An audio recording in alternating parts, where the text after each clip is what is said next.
ಇವತ್ತು ಆಟೋಯಿಂದ ಬಂದಾ? ಏನಾಯ್ತು? ಕಾರ್ ರಿಪೇರಿಗೆ ಬಂದಿತ್ತು. ನ್ಯೂ ಕಾರ್ ಬುಕ್ ಮಾಡಿದೆ ಅಂತ ಹೇಳಿದ್ಯಲ್ಲ? ಮಾಡಿದ್ವಿ. ಯಾವ ಕಾರು? ಇಟಿಯೋಸ್ ಲಿವಾ. ಓ, ಆ ಕಾರ್ ನನ್ನ ಹತ್ರನೇ ಇದೆ. ನಂಗೆ ತುಂಬಾ ಇಷ್ಟ ಆಯ್ತು. ತುಂಬಾನೇ ಕಂಫರ್ಟೇಬಲ್. ಆದ್ರೆ ನನ್ನ ಹಸ್ಬೆಂಡ್ಗೆ ಅದಿಷ್ಟ ಇಲ್ಲ. ಹೇಳ್ಬೇಕಂದ್ರೆ ಆ ಕಾರ್ ತಗೊಂಡು 3 ಮಂತ್ಸ್ ಆಯ್ತು ಅಷ್ಟೇ. ನಮ್ಮ ಮದ್ವೆ ಆದ ನಂತರ ನಾವು 5 ಕಾರ್ ತಗೊಂಡ್ವಿ. ಅದರಲ್ಲಿ 3 ಕಾರು ನಮ್ಮ ಮನೆ ಮುಂದೆ ನಿಂತ್ಕೊಂಡಿದೆ.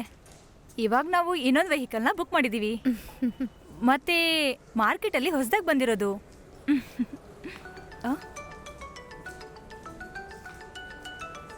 ನಮ್ಮ ಯಜಮಾನ್ರು. ಹಲೋ, ಅದೇ ನಾನೇ ಕಾಲ್ ಮಾಡಬೇಕು ಅಂತ ಅನ್ಕೊಂಡಿದ್ದೆ.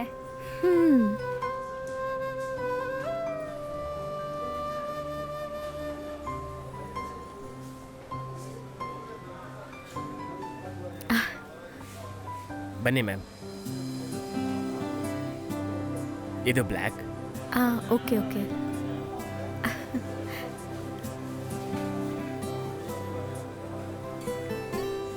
ಈ ಕಲರ್ ತುಂಬಾ ಚೆನ್ನಾಗಿದೆ. ನಾನು ಕೂಡ ಅದನ್ನೇ ಹೇಳ್ಬೇಕು ಅಂತಿದ್ದೆ. ಈ ಕಲರ್ ಅಲ್ಲೇ ಜಾಸ್ತಿ ಮೂವಿಂಗ್ ಇರೋದು.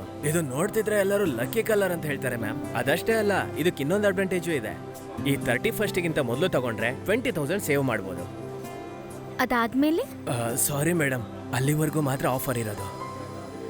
ಏನು ಯೋಚನೆ ಮಾಡ್ತಾ ಇದ್ದೀರಾ? ಮೇಡಮ್ಗೆ ಗಾಡಿ ಇಷ್ಟ ಆಗಿದೆ, ಆದ್ರೆ ಯಾವಾಗ ತಗೊಳ್ಳೋದು ಅಂತ ಸ್ವಲ್ಪ ಯೋಚಿಸ್ತಿದ್ದಾರೆ. ಓಹೋ, ಅಷ್ಟರಲ್ಲಿ ಆಫರ್ ಮುಗಿದ್ಬಿಡುತ್ತಲ್ಲ.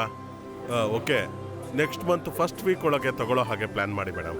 ಅಲ್ಲಿ ತನಕ ಆಫರ್ ಇರುತ್ತೋ ಇಲ್ಲೋ ಗೊತ್ತಿಲ್ಲ, ಆದ್ರೆ ಟ್ರೈ ಮಾಡೋಣ. ನಾನೊಂದ್ ಸ್ವಲ್ಪ ಯೋಚನೆ ಮಾಡಿ ಹೇಳ್ತೀನಿ. Okay madam.